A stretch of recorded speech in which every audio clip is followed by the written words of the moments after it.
ሰላም በመላው ዓለም የምትኖሩ የሀሁ ለሁሉም የኦንላይን ትምህርት ቤት የዩቲዩብ ቻናል ቤተሰቦች በያላችሁበት ሰላማችሁ ይብዛ። ሀሁ ለሁሉም የኦንላይን ትምህርት ቤት አማርኛ፣ እንግሊዝ፣ ሂሳብ እንዲሁም የተለያዩ የማህበራዊና የተፈጥሮ ሳይንስ የትምህርት አይነቶችን ብቃት ባላቸው አስተማሪዎች 24 ሰዓት የማስተማራት አገልግሎት እየሰጠ ይገኛል። ቪዲዮ ላይ ባስቀመጥነው ስልካችን በኢሞ፣ በቴሌግራም፣ በዋትሳፕ ይደውሉልን። በተመቻችሁ ሰዓት የምትፈልጉትን የትምህርት አይነት እናስተምራለን።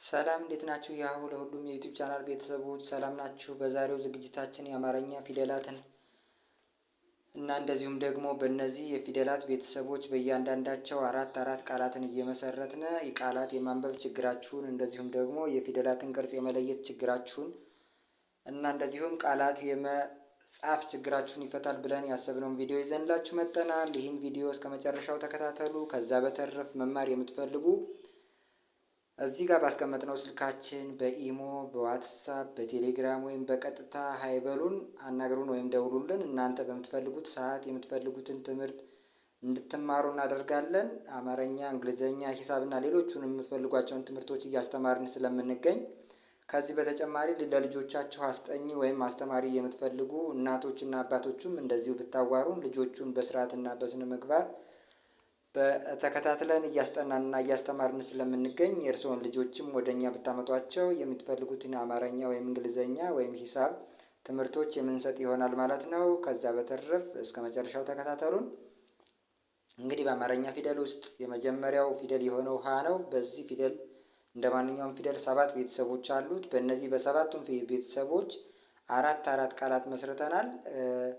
እንግዲህ ከሀ እስከ ቸ ባሉ ፊደሎች እንደዚሁ አራት ፊደላትን አራት ቃላትን የመሰረትንባቸው ሲሆን የእነዚህን ቃላት አነባብና እንደዚሁም ደግሞ ፊደላትን በደንብ ቅርጻቸውን ያለያችሁ ደግሞ የፊደላትን ቅርጽ የምትለዩበት መንገድ ይሆናል ብዬ ያሰብኩትን ልንገራችሁ። በዋናነት እንግዲህ የመጀመሪያ ፊደላትን ከለያችሁ በኋላ ከመጀመሪያው ፊደላት ላይ ወይም ከመጀመሪያው ፊደል ላይ ከጎኑ ላይ አግድም መስመር ከተሰመረበት ወይም ደግሞ አግድም መስመር ከተጨመረበት የፊደሉ ሁለተኛው ፊደል ወይም ሁለተኛው የፊደሉ ቤተሰብ ይሆናል ማለት ነው። ከዛ ሶስተኛው ፊደሉ ወይም ሶስተኛው የፊደሉ ቤተሰብ ለመሆን ደግሞ ከእግሩ ላይ ጠመም ማድረግ ነው። ይህንን እስከ መጨረሻው ስናይ ለሁሉም ፊደሎች በተመሳሳይ ሁኔታ የሚሰራ ስለሆነ ይህንን ብትይዙት የመጀመሪያ ፊደሉ ላይ አግድም መስመር መጨመር ከእግሩ ላይ ሸፈፍ ማድረግ እና እንዲሁም ደግሞ አራተኛ ፊደሎቹ ጋር ስንሄድ ባለ 2 እና ባለ 3 እግር ሆሄያት የሆኑ ፊደሎች በግራ በኩል ያለው እግራቸው ያጥራል። አምስተኛ ፊደሎቹ ላይ ስንመጣ ደግሞ ከእግራቸው ላይ ቀለበት ይኖረዋል። ስድስተኛ ፊደሎቹ ጋር ስንመጣ እንደምታዩት አብዛኛውን ጊዜ ዝግዛግ ነገር ወይም ርክርክ ተብሎ የሚታወቀው የተወሰነ ጠመም ያለ ቅርጽ ይኖረዋል። ስድስተኛ ፊደል ላይ ብዙ ጊዜ የተለመደ ነው። ሰባተኛ ፊደሎቹም እንደዚሁ አብዛኛውን ጊዜ ባለ 1 እግር ሆሄያት ከሆኑ ከአናታቸው ላይ ቀለበት ይኖራል። ልክ ከአምስተኛ ፊደላቸው ላይ ከእግራቸው ላይ ቀለበት እንደሚኖረው ግን በነገራችን ላይ በዋናነት ዘላቂ ባህሪ ሊኖራቸው የሚችለው የሁለተኛ ፊደሎች የሶስተኛ ፊደሎች እና የአምስተኛ ፊደል ቤተሰቦች ሁሌም ለሁሉም ፊደል ቤተሰቦች ተመሳሳይ ነው የሚሆነው። ያ ማለት አንደኛ ፊደሉን ከያዛችሁ በኋላ ከአንደኛ ፊደሉ ላይ አግድም መስመር በምትጨምሩበት ሰዓት ወይም አግድም መስመር በምትጨምሩበት ወይም በምትቀጥሉበት ሰዓት የፊደሉን ሁለተኛ ቤተሰቡን ትጽፉታላችሁ ማለት ነው። ከእግሩ ላይ ደግሞ ጠመም ብታደርጉት ባለ 2 እግር ወይም ባለ 3 እግር ፊደላት ከሆኑ ከእግራቸው ላይ ቀጥታ ወደዚህ ወደ አንድ በኩል ሸፈፍ ብታደርጉት ሶስተኛው የፊደሉን ቤተሰብ ጻፋችሁት ማለት ነው። አምስተኛ ቤተሰቡ ላይ ደግሞ ከእግሩ ወይም ከፊደሉ እግር በቀኝ በኩል በውጭ በኩል ቀለበት ብትጨምሩበት አምስተኛ ቤተሰቡ ይሆናል ማለት ነው። እነዚህ ቅርጾች ለሁሉም ፊደላት ይሰራሉ። ለምሳሌ ለለም ስትሄዱ ሁለተኛ ፊደሉ ላይ አግድም መስመር፣ አምስተኛ ፊደሉ ላይ ቀለበት ነው የሆነው። 4፣ 6 እና 7ኛ ቅርጻቸው ላይ ስናይ ግን ከሌሎቹ ማለት ብዙ ጊዜ የተለያዩ ናቸው። ለምሳሌ ባለ 2 እግር ፊደል ከሆኑ በግራ በኩል እግራቸው ያጥራል እንዳልኳችሁ። የለ ባለ 2 እግር ፊደል ስለሆነ በግራ በኩል እግሩ አጠረ። 6ኛ እና 7ኛ ላይ ስንመጣ ደግሞ የራሱን ባህሪ ያለው ልክ ከሀ ጋር የተለየ ባህሪ ነው ያለው። ሌሎቹም ጋር ስንመጣ እንደዚሁ የሀም ባለ 3 እግር ፊደል ነው። በግራ በኩል 4ኛ ላይ እንትን አለ። ስለዚህ 2ኛ፣ 3ኛ እና 5ኛ ላይ ስንመጣ ግን ይሄ ነገር ይሰራል ማለት ነው። ሁለተኛው ላይ በጎኑ ላይ አግድም መስመር፣ 3ኛው ላይ እግሩን ማንሻፈፍ፣ 5ኛው ላይ ደግሞ ቀለበት መጨመር ለሁሎቹም ይሰራል ማለት ነው። በዚህ መሰረት የፊደላትን ቅርጽ እስከ መጨረሻው እያያችሁ በጥሞና ከዛ በተጨማሪ ደግሞ እነዚህን የመሰረትናቸውን ወይም የጻፍናቸውን ቃላት እንዴት እንደምታነቧቸው በትክክል ከኛ ጋር እያነበባችሁ ተለማመዱ። በሀ የመሰረትኳቸውን በሀ ፊደል ተጠቅሜ ወይም ደግሞ ሀ ፊደልን ከቃሉ ውስጥ እንደ አንድ ፊደል ተጠቅሜ ሌሎቹንም ፊደላት ተጠቅሜባቸዋለሁ። እንግዲህ ሀንም ተጠቅሜበታለሁ። በዚህ መንገድ የመሰረቷቸውን ቃላት ወይም ከሀ ጀምሬ እስከ ዝግጅቴ መጨረሻ ድረስ ያሉ ቃላትን በጥሞናና በትክክል የማነብላችሁ ይሆናል። እናንተም አብራችሁ እንደዚሁ ተከታተሉ፣ የአብራችሁኝ ያንቡ። በተረፍ ሳብስክራይብ ያላደረጋችሁ ሳብስክራይብ እያደረጋችሁ ቤተሰብ ሆኑ። ላይክ ሼር እያደረጋችሁ ዩቲዩባችን አበረታቱ። እሺ በሀ የመሰረቷቸውን እነዚህን ቃላት ጀምሬ እስከ ቪዲዮ መጨረሻ ድረስ የማነብላችሁ ይሆናል ማለት ነው። ሀገር ሀገር ሀሳብ ሀሳብ ሀብት ሀብት ኃይል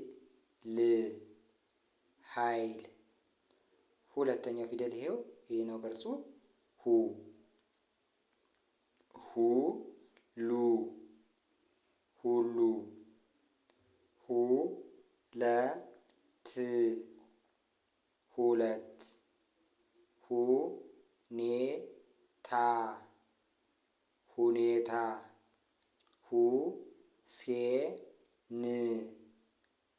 ሁሴን። እንግዲህ እንደምታዩቸው በሁም የሁሉም ጋር ሁ ፊደሎች አሉ። በሀም ስታዩቸው እንደዚሁ ሀሉ። ሌሎቹም ፊደሎች እንደዚሁ አሉ። የመሰረቷቸው ቃላት እንግዲህ በእያንዳንዱ ፊደል ነው። በእያንዳንዱ ፊደል የተለያዩ ቃላትን መስርቼባቸዋለሁ። ስለዚህ በሂ ደግሞ ሂደት ሂደት ሂሳብ ሂሳብ ሂንዱ ሂንዱ ሂወት ህይወት። ከዛ አራተኛው ፊደል ይኸው ሀያት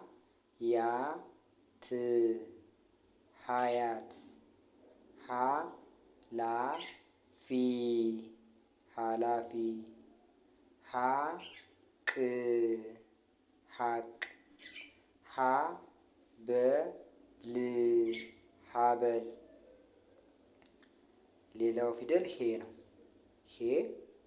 ሄቨን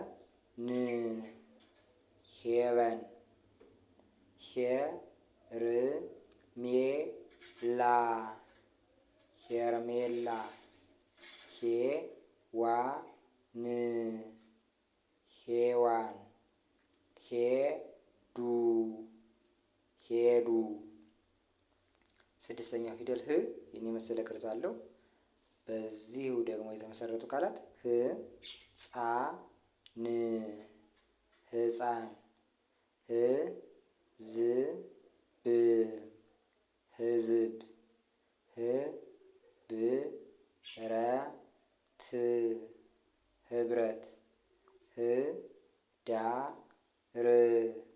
ህዳር። ሰባተኛው ፊደል የሆነው ሆ ይሄው ቅርጽ አለው። ሆነ ሆነ ሆድ ሆድ ሆሳዕና ሆሳዕና ሆስፒታል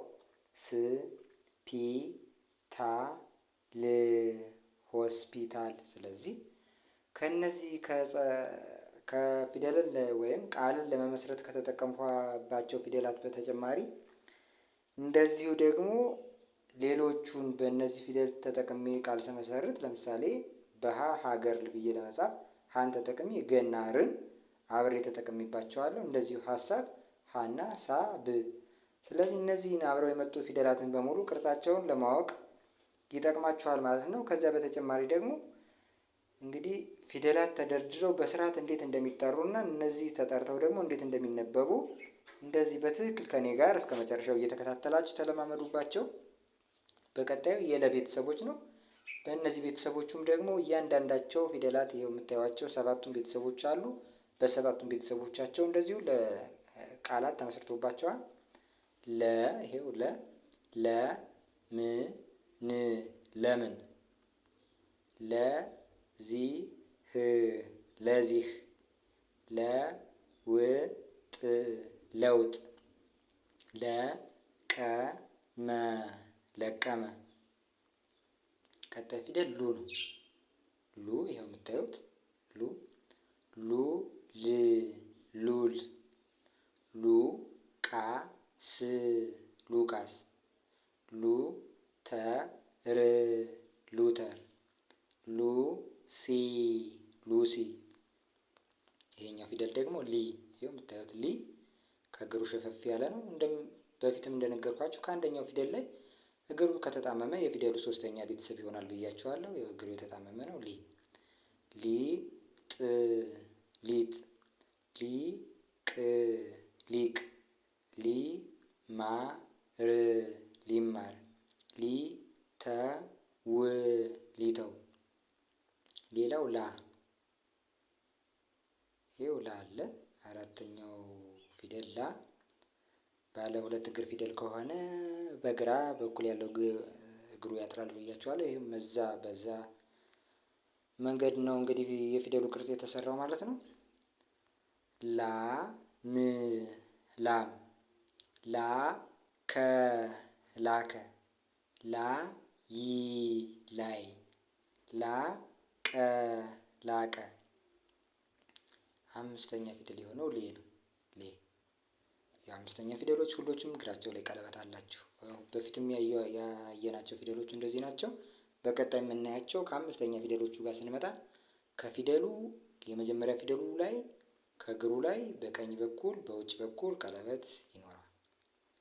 በዛ መንገድ ነው የተመሰረተው። ሌጣ ሌጣ ሌላ ሌላ ሌሊት ሌሊት ሌትር ሌትር። ስድስተኛ ፊደል ል ይህን የመሰለ ቅርጽ አለው።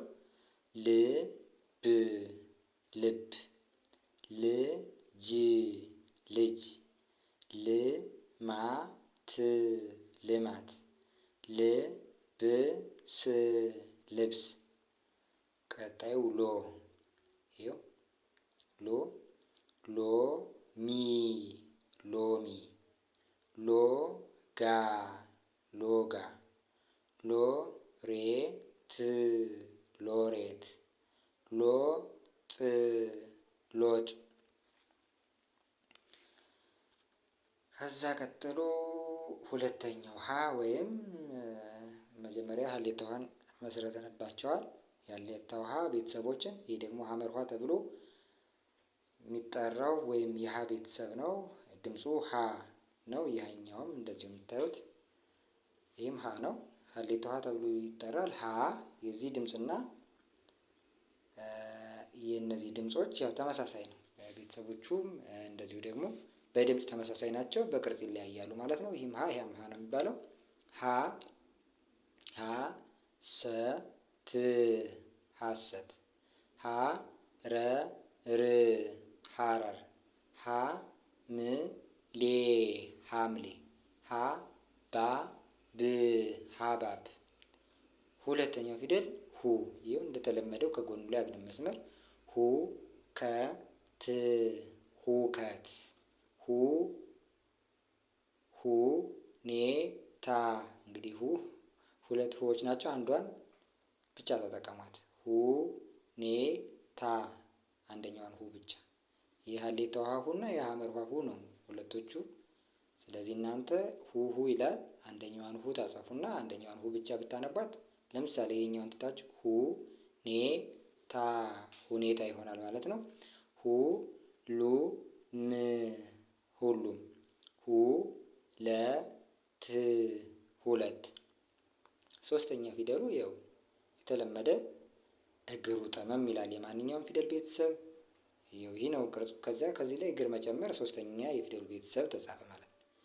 ሂ ክ ማ ሂክማ ሂ ሳ ብ ሂሳብ ሂደት ሂደት ሂስ ሂስ። ቀጣዩ አራተኛው ፊደል ሀ ነው። ሀ ይሄው ወይም አራተኛ ፊደሉ የሆነው ሀ የሚባለው የሐመር ውሃ አራተኛ ፊደሉ ሀ ላ ል ሀላል ሀ ሳ ብ ሀሳብ ሀ ይ ለ ኛ ኃይለኛ ሀ ይ ቅ ሀይቅ።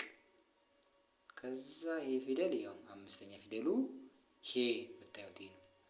ሄ ደ ሄደ ሄ ቨ ን ሄቨን ሄ ዋ ን ሄዋን ሄ ር ሜ ላ ሄርሜላ። ስድስተኛው ህ ይህን የመሰለ ቅርጽ አለው። ህ ግ ህግ ህ ዝ ብ ህዝብ ህ ል ም ህልም ህ ዳ ሴ ህዳሴ። ሰባተኛ ፊደሉ ይኸው ከስድስተኛ ቀጥሎ የአምስተኛ ፊደል ስድስተኛ ከዛ ሰባተኛው ሆ ይባላል። ሆ ሄ ሆሄ ሆ ሳ ና ሆሳና ሆ ላ ድ ሆላንድ ሆ ድ ሆድ። ከዛ ከሀ ቀጥሎ መ ያው መ ይህን የመሰለ ቅርጽ አለው። መጣ መጣ መራራ መራራ መሰለ መሰለ መከረ መከረ። ከዚያ ሙ የሁለተኛው ፊደል ማለት ነው። የመ ሁለተኛ ፊደል ሙ ይባላል። ሙ ዝ ሙዝ ሙ ዚ ቃ ሙዚቃ ሙ ከ ራ ሙከራ ሙ ስ ና ሙስና። ከዚያ ሶስተኛ ፊደሉ የምታዩት እግሩ ሸፈፍ ያለ ሚ ይባላል። ሚ ዜ ሚዜ ሚዛን ሚዛን ሚስት ሚስት ሚስጥር ሚስጥር። ቀጣይ ፊደል ማ ነው። ማር ማር ማሰብ ማሰብ ማረፍ ማረፍ ማደግ ማደግ። ከዚያ ሜ ይኸው ስንተኛ ፊደሉ ማለት ነው? አምስተኛ ፊደሉ። ያው ስንተኛ ፊደሉ እንደሆነ ለማወቅ በቀኝ በኩል በውጭ ቀለበት እንዳለው ማወቅ ብቻ በቂ ነው። አምስተኛ ከሆነ ይኸው ይህ ቅርጽ ይኖረዋል። የሁሎችም ፊደሎች እግራቸው ላይ ቀለበት ያለው በውጭ በኩል ከሆነ አምስተኛ ፊደላቸው ይሆናሉ። ሜዳ ሜዳ ሜሮን ሜሮን ሜላት ሜላት ሜዳው ሜዳው። ከዛ ስድስተኛው ም ይሄ ነው የምታዩት ቅርጽ ከእግሩ ወደ ውጭ ጠመም ያለ ያው መን ተጽፎ ከዛ እግሯ ላይ እንደዚህ ነው የተጫረባት። እዩት በትክክል። እዛ በዚህ የተመሰረቱ ቃላት ምቹ ምቹ ምክር ምክር ምግብ ምግብ ምርጫ ምርጫ። ሰባተኛው ሞ ከምን የሚለየው ይሄኛው ቀጥ ያለ ነው። ይችኛዋ ደግሞ ወደ ውጭ ጠመም ያለች ናት። እግር አላቸው ሁሎቹም በተመሳሳይ አቅጣጫ ነው ያለው ወይም በተመሳሳይ ሳይድ ማለት ነው። ግን የዚህኛዋ ቀጥ ብላ ወደ ታች የወረደች ናት። ይቺ ጠመም ያለች። ሞላ ሞላ ሞከረ ሞከረ ሞገስ ገስ ሞገስ ሞስኮ ሞስኮ። ከዚያ ቀጣይ ፊደል የሚሆነው ሰ። ሌላ አንድ ሰ አይተናል። ይሄ ሁለተኛ ሰ ይሆናል ማለት ነው። በቅርጽ የተለያዩ በድምፅ ተመሳሳይ ሁለት የሰ ፊደሎች አሉ ማለት ነው። የሀ ሁለት አይተናል። ለአንድ ሌላ አለች ብዙሃን ውሃ የምትባል። የሰ ቤተሰብ ግን ሁለት ናቸው ያሉ። ሁለት የሰ ቤተሰብ አለ በቅርጽ የተለያየ በድምፅ ተመሳሳይ። ሁለተኛዋን ፊደል ይች ናት። ሰ ሰጠ ሰጠ ሰመረ ሰመረ ሰላም ሰላም ሰረቀ ሰረቀ። ከዚያ ሱሪ ሱሪ ሱዳን ሱዳን ሱሰኛ ሱሰኛ ሱልጣን ሱልጣን። ቀጣዩ ሲማር ሲማር ሲሮጥ ሲሮጥ ሲበላ ሲበላ ሲሰማ ሲሰማ። ቀጣዩ ሳ ነው። ሳር ሳር ሳጥን ሳጥን ሳምባ ሳምባ ሳይንስ ሳይንስ። ከዛ ሴ አምስተኛ ፊደል ይኸው ሴ ሴት ሴት ሴራ ሴራ ሴራው ሴራው ሴቶች ሴቶች። ከዚያ ስድስተኛ ፊደል ስራ ስራ ስፍራ ስፍራ ስልጣን ስልጣን ስርዓት ስርዓት።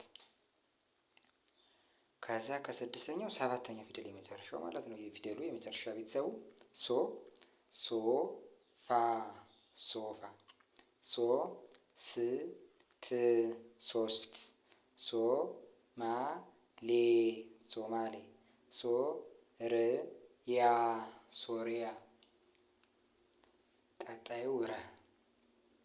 ያው ረም እንደዚሁ ሰባት ቤተሰቦች አሉት። በእነዚሁም እንደምታዩት አራት ቃላት ተመስርተዋል። እነዚህንም ላንብብላችሁ። ረሳ ረሳ ረጅም ረጅም ረከሰ ረከሰ ረገበ ረገበ ሩቅ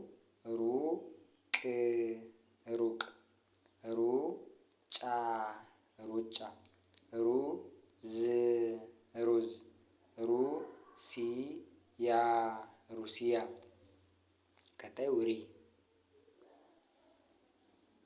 ሶስተኛው ፊደሉ ማለት ነው። ሪ መሪ መሪ ሰሪ ሰሪ ቀሪ ቀሪ ጥሪ ጥሪ። ከዚያ ራ አራተኛው ፊደል ራሰ ራሰ ራቀ ራቀ ራራ ራራ ራሄል ራሄል። ከዚያ ሬ የምታዩት ፊደል ሬት ሬት ሬድዮ ሬዲዮ ዛሬ ዛሬ ወሬ ወሬ። ቀጣይ ር ነው። ር የምታዩት ቅርጽ አለው። ር ወር ወር ዘር ዘር ጠር ጠር በር በር። ከዚያ ሮ ይኸው ሮ ድሮ ድሮ ዙሮ ዙሮ ጥሮ ጥሮ በሮ በሮ። ቀጣይ ፊደል የሆነው ሰ ሁለተኛው ሰ ማለት ነው። ይሄው አንድ ሰ ያሳይቻችኋለሁ። ቅድም ሁለት ሰ ቤተሰቦች አሉ ብያችሁ ነበር። አንደኛው ይሄ ነው። በቅርጽ ከዚህኛው ይለያል። በድምጽ ግን ከዚህኛው ጋር ተመሳሳይ ድምጽ አለው። ሰ ሰማ ሰማ ሰራ ሰራ ሰጠ ሰጠ ሰላም ሰላም። ከዚያ ሱቅ ሱቅ ሱሪ ሱሪ ሱስ ሱስ ሱዳን ሱዳን። ቀጣዩ ፊደል ሲ ነው። ሲ ይቺ ሲስ ሱስ ትላለች። ይኸው ይችን አምጥቼ እዚህ ጻፍኳት ማለት ነው። ሲ ከዚህ ጋር በሲ የተጻፈ ቃል አይደለም ማለት ነው። ለምሳሌ ሱስ በሲ ፊደል የተመሰረተ ቃል አይደለም። ሌሎቹን ስናያቸው ግን እያቸው ሲ ፊደል አላቸው።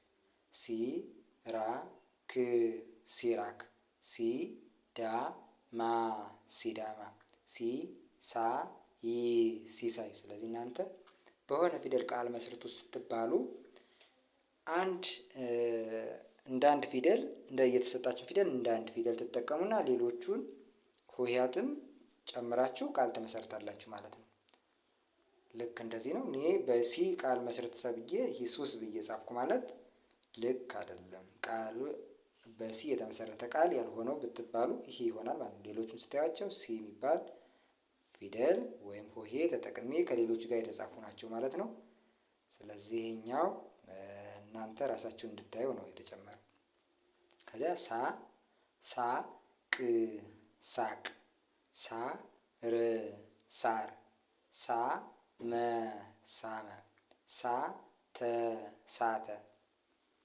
ከዚያ ሴት ሴት ሴራ ሴራ ደሴ ደሴ ዋሴ ዋሴ። ከዚያ ስድስተኛ ስራ ስራ ስም ስም ስልክ ስልክ ስልት ስልት። ሰባተኛ ፊደል ቤተሰቡ የሆነው ሶ። የሰ ቤተሰብ ሶ ይሄው ይህን ቅርጽ አለው። ሶርያ ሶሪያ ሶስት ሶስት ሶማሌ ሶማሌ ሶል ሶል የሚሉ ቃላትን መሰረትኩባቸው። ቀጣዩ ሸ። እንግዲህ ሸ ከሰ ጋር የሚለያየው ከአናቱ ላይ ባለው ሬባን የመሰለ ወይም ስትጽፉት በእስክሪብቶ አግድም መስመር ሰን ትጽፉና ከአናቱ ላይ አግድም መስመር ብትጨምሩበት ሸ ይሆናል ማለት ነው። ይኸው ሰ የምታዩት ይህ ቅርጽ አለው። ከዚህ ላይ አናቱ ላይ አግድም መስመር ብትጨምሩበት እዚህ አናቱ ላይ ይሄ ፊደል ይሆናል ሸ። እንግዲህ የዚህ ፊደልም እንደ ሌሎቹ የፊደላት ቤተሰቦች 7 ሆሄያት ቤተሰቦች አሉት። በእያንዳንዱ አራት ቃላት ተመስርተዋል። በሸ የተመሰረቱ ሸጠ ሸጠ ሸክላ ሸክላ ሸክም ሸክም ሸለመ ሸለመ። ሌላው በሹ ሹካ ሹካ ሹመት ሹመት ሹራብ ሹራብ ሹፌር ሹፌር። ቀጣይ ፊደል ሽ ነው። ሽዋ ሽዋ ሽለላ ሽለላ ሽመና ሽመና ሽፍታ ሽፍታ። ሻ የአራተኛው ፊደል ማለት ነው። ሻወር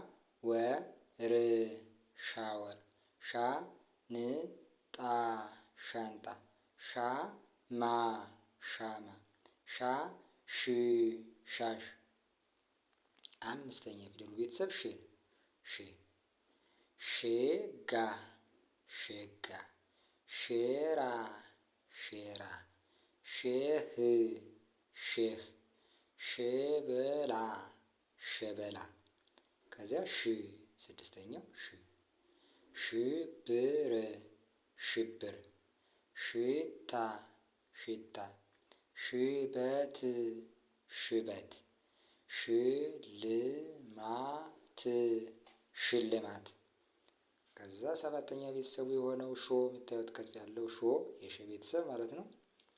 ሾመ ሾመ ሾለከ ሾለከ ሾርባ ሾርባ ሾፈረ ሾፈረ። አሁን ወደ ቀጣዩ የፊደሉ ቤተሰቦች ስንሄድ ቀ ይኸው ቀም እንደዚሁ የምታዩቸው ቅርጾች አሏቸው። እንደዚሁም ደግሞ 7 ናቸው። ወደ ታች ብትቆጥሯቸው 7 ቤተሰቦች አሉት። ከዛ በእያንዳንዱ እንደዚሁ 4 ቃላት ይኸው መስርተንባቸዋል። እነዚህንም ላንብብላችሁ። በቀ በዚህ ፊደል ማለት ነው። ቀረ ቀረ ቀመሰ ቀመሰ ቀየረ ቀየረ ቀደመ ቀደመ። ቀጣዩ ቁ ይኸው ቁጣ ቁጣ ቁራ ቁራ ቁና ቁና ቁልቁል ቁልቁል። ከዛ ሶስተኛ ፊደል ቂ ሶስተኛው የፊደሉ ቤተሰብ ማለት ነው። እዩት ቅርጹን ከእግሩ ጠመም ያለ ነው። በፊትም እየደጋገፉ ነግሬያችኋለሁ። የፊደላት ቤተሰብ ሶስተኛው ላይ ሲደርስ እግሩ ይጣመማል ብያችኋለሁ። ቂጣ ቂጣ ቂም ቂም ተጠቂ ተጠቂ አዋቂ አዋቂ። ከዛ አራተኛ ፊደል ቃ ይሄው ወደዚህ የዞረ ነው። ቃ ከቂ ይለያል። ይሄኛው ወደ ግራ፣ ይሄኛው ደግሞ ወደ ቀኝ ዞረ። ይዩዋቸው ልዩነታቸውን። የፊደላትን ቅርጽ ያለያችሁ ልጆች መጀመሪያ በዋናነት ቃል ከማንበብ በፊት ፊደላት ላይ የፊደላት ቅርጽ ላይ ትኩረት አድርጋችሁ እዩ። ቃጫ ቃጫ ቃጠሎ ቃጠሎ ቃተኛ ቃተኛ ቃላት ቃላት። ከዚያ አምስተኛዎቹ ቄራ ቄራ ቄስ ቄስ ወድቄ ወድቄ ባቄላ ባቄላ። ስተዋቸው ይኸው እዚህ ጋር ቄ እዚህ ቄ እዚህ ቄ እዚህ ቄ። ስለዚህ ቢያንስ እንኳ ከእነዚህ ፊደሎች ከተጠቀሙባቸው ውስጥ ቄ የምትባለዋን ፊደል ቅርጽ ቢያንስ በትክክል መያዝ ግዴታ ይሆንባቸዋል። ይህንን ያህል በእያንዳንዱ ከያዛችሁ ደግሞ በቀላሉ የፊደላትን ቅርጽ ታውቃላችሁ። ቃላትን ማንበብ ቀላል ይሆናል ማለት ነው። ቅል ቅል ቅናት ቅናት ቅርስ ቅርስ ቅመም ቅመም። ከዚያ ሰባተኛው ቆ ይዩት። ቆቅ ቆቅ ቆረጠ ቆረጠ ቆፈረ ቆፈረ ቆርቆሮ ቆርቆሮ። ቀጣይ ፊደል የሆነው በ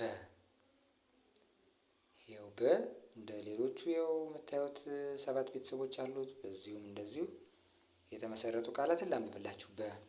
በሬ በሬ በላ በላ በቀለ በቀለ በተነ በተነ። ከዚያ ቡ ይኸው ቡና ቡና ቡድን ቡድን ቡራኬ ቡራኬ ቡሬ ቡሬ። ቀጣይ ፊደል ቢ ነው። ይኸው ቢሮ ሮ ቢሮ ቢሆን ቢሆን ቢኖር ቢኖር ቢተው ቢተው። ከዛ አራተኛ ቤተሰቡ እዩት። በዚህ በኩል እግሩ አጭር፣ በዚህ በኩል እግሩ ረጅም። ከዛ እነዚህን ደግሞ ላንብብላችሁ። ባላ ባላ ባህል ባህል ባቄላ ባቄላ ባንክ ባንክ። ከዛ አምስተኛ የፊደሉ ቤተሰብ ቤ ይኸው ቤ ቤት ቤት ቤዛ ቤዛ ቤሎ ቤሎ ቤቴ ቤቴ። ከዚያ ስድስተኛ የፊደሉ ቤተሰብ ብ እዩት። ከቡ ጋር ብዙዎቻችሁ ይመሳሰልባቸዋል። ይሄኛው ወደ ግራ ነው ቅጠሉ ወይም አግድም መስመር የተጨመረው። ሁለተኛው ግን በቀኝ በኩል ነው። የሁለተኛ የፊደላት የሁለተኛ ቤተሰቦቻቸው ሁሌም ቢሆን በቀኝ በኩል ጎናቸው ላይ አግድም መስመር ቀጽያ ቅርጻቸው እንደዚህ ነው። በቃ ከመጀመሪያ ፊደሉ ወይም ከመጀመሪያ ፊደል ቤተሰቡ ላይ ከጎኑ ላይ አግድም መስመር ከተቀጠለበት የፊደሉ ሁለተኛው የፊደሉ ቤተሰብ ይሆናል ብዬ ነግሬያችኋለሁ። ስለዚህ ይህን አስተያዩት። ቡ እንደዚህ ነው። ብ ደግሞ ስድስተኛው እንደዚህ ነው። እዚያ ቃላትን ላንብብላችሁ። ብር ብር ብረት ብረት ብሄር ብሄር ብኩን ብኩን። ቀጣዩ ቦ ነው። ቦታ ቦታ ቦሌ ቦሌ ቦረና ቦረና ቦምብ ቦምብ። ስለዚህ ባንና ቦንም እዩዋቸው። አራተኛ እና ሰባተኛ ያው በግራ በኩል ያጠረው አራተኛ ፊደሉ ባ ይባላል። በቀኝ በኩል እግሩ ያጠረው ደግሞ ቦ ይባላል። ወደ ቀጣይ ፊደላት እንሂድ። ተክል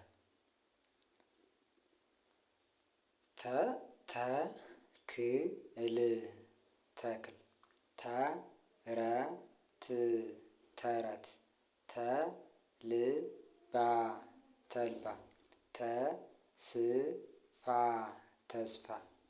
ከዚያ ቱ ነው ሁለተኛው ፊደል። ይኸው እንደነገርኳቸው ጎኑ ላይ አግድም መስመር የተጨመረበት ከመጀመሪያ ፊደሉ ላይ። ከዛ ቃላቱን ደግሞ እኔ ቱታ ቱታ ቱቦ ቱቦ ቱርክ ቱርክ ቱንዝያ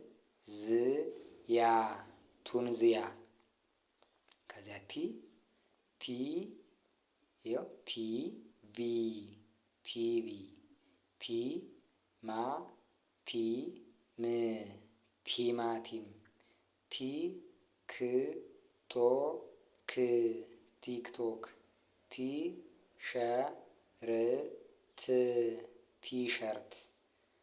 አራተኛ ታ እዩት። ታች ታች ታሪክ ታሪክ ታዋቂ ታዋቂ ታዳሚ ታዳሚ። ከዛ አምስተኛ ፊደሉ ቴ ይኸው ቴዲ ቴዲ ቴሌ ቴሌ ቴምር ቴምር ቴረም ቴረም። ቀጣዩ ት ነው። ትልቅ ትልቅ ትንሽ ትንሽ ትራስ ትራስ ትግል ትግል። እዚያ ቶ ነው። ቶጎ ቶጎ ቶሎ ቶሎ ቶክሎ ቻ ቶክቻ ቶ ማ ስ ቶማስ። ቀጣዩ ቸ ነው። እንግዲህ በዛሬ ዝግጅታችን የመጨረሻ ፊደል ይዘን የመጣ ነው ቸ ነው። ቸ ቸ ለ ሰ ቸለሰ ቸ በ ቸ በ ቸበቸበ ተ ቸ ገ ረ ተቸገረ ቸ ገ ረ ው ቸገረው። ከዚያችሁ ሁለተኛ የቸ ቤተሰብ ማለት ነው። እዩት። ከዚች ላይ አግድም መስመር ነው የተጨመረበት። ቹ ቻ ቹቻ ም ቹ ምቹ ሰ ለ ቹ ሰለቹ ተ ቹ ት ተቹት። ሶስተኛ ፊደሉ ስናይ ደግሞ ቺ ያት እግሯ ላይ ወደዚህ ተመማለች ማለት ነው። ከአንደኛ ፊደሉ ላይ ወስዳችሁ እግሩ እንደዚህ ብታጣመት ሶስተኛ ፊደሉ ይሆናል። ቺ ይ ቺ ይቺ ያ ቺ ያቺ አ መ ቺ አመቺ አ ሰ ል ቺ አሰልቺ። ቀጣዩ አራተኛ ፊደል ቻ ይሄን የመሰለ ቅርጽ አለው። ቻ ው ቻው ቻ ይ ና ቻይና ቻ ለ ው ቻለው ቻ ር ጂ ቻርጅ። ከዚያ አምስተኛ ፊደሉ ደግሞ ይህን የመሰለ ቅርጽ አለው። ይኸው ከእግሩ ላይ ቀለበት ነው። ሁሎቹም እንደዚሁ ነው። ከመጀመሪያ ፊደላቸው ላይ ከእግራቸው ላይ በቀኝ በኩል በውጭ በኩል ቀለበት ካደረገችባቸው በእርግጠኝነት የፊደላቸው አምስተኛ ቤተሰብ የያዙትን ቅርጽ ይሆናል ማለት ነው። የራሳቸው ቅርጽ እዚህ ላይ ከቼ ላይ በውጭ በኩል እዚች ላይ ቀለበት እንደዚህ ብትጨምሩበት ይኸው አምስተኛ ፊደሉ ይሆናል ማለት ነው። ስለዚህ በቀላሉ የፊደላትን ቅርጽ መያዝ ቀላል ይሆናል። መቼ መቼ ቀ ድ ቼ ቀድቼ ሰ ም ቼ ሰምቼ ቆ ይ ቼ ቆይቼ። እዛ የቸ ቤተሰብ ስድስተኛው ፊደል ይሄ ነው። ቺ ች ግ ር ችግር ች ሎ ት ችሎት ች ላ ለ ቺ ችላለች ች ላ ችላ። ከዛ ቾ ያው ሰባተኛው ፊደሉ ማለት ነው። የቸ ቤተሰብ የዚህ ሰባተኛው ቤተሰቦች ነው። ይህን የመሰለ ቅርጽ አለው። ከአናቱ ላይ ቀለበት እዛ ሁለት አግድም መስመር እንደሌሎቹ ይህን የመሰለ ቅርጽ አለው። ም ቾ ት ምቾት ጋ ር ና ቾ ጋርናቾ ቀ በ ር ቾ ቀበርቾ ቾ ን ቤ ቾንቤ። እነዚህን ቃላት እንግዲህ እየደጋገማችሁ እያዳመጣችሁ አብራችሁ እያነበባችሁ እየጻፋችሁ ቃላት እንዴት እንደምትጽፉ እና ደግሞ ቃላት እንዴት እንደምታነቡ ከዛ በተጨማሪ ደግሞ በእነዚህንን ቃላት ለመጻፍ የተጠቀምንባቸውን ፊደላት ቢያንስ ቅርጻቸው በትክክል እየለያችሁ የፊደላትን ቅርጽ ለዩ። ቃላትን ማንበብ ተለማመዱ። በቀላሉ ይህንን ካደረጋችሁ የአማርኛ ቋንቋን በቀላሉ ማንበብና መጻፍ የምትችሉበት ጊዜ ረጅም አይሆንም ወይም አይከብዳችሁም ማለት ነው። በተረፍ ከኛ ጋር በቀጥታ አውርታችሁን አስተማሪ መደበንላችሁ በአጭር ጊዜ አማርኛንም ሆነ እንግሊዘኛን ወይም ሂሳብን ለማወቅ እንድትችሉ እናደርጋለን። ስለዚህ ይህን የምትፈልጉ ልጆች እዚህ ጋር ባስቀመጥነው ስልካችን በቴሌግራም ወይም በዋትሳፕ ወይም በኢሞ ካለዚያም ደግሞ በቀጥታ ደውላችሁ አናግሩን፣ እናስተምራችኋለን። በሌላ ዝግጅት እስከምንመጣ ሰላም ሁኑ። ቻው።